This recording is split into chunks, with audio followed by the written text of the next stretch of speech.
how long do you need to pay for SEO? The answer to that really is as long as you see the value in it. We are quite unique in the fact that we don't tie you to any sort of contract. You'll find that some agencies will insist on either a 6-month or a 12-month contract, but we don't do that. We just want you to work with us for as long as you see the value. And if at any point you feel like you want to pause or stop, then that's entirely up to you. We do monthly reports, so you can always see where we're at, what we've done, what we're planning to do next month. And we have monthly meetings as well with your account manager.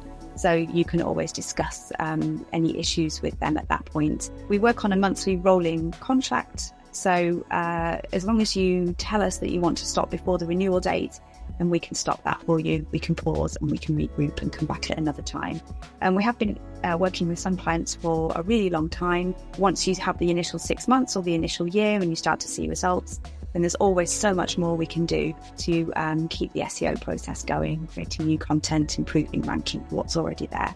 So there's always the opportunity to work with us for as long as you want to.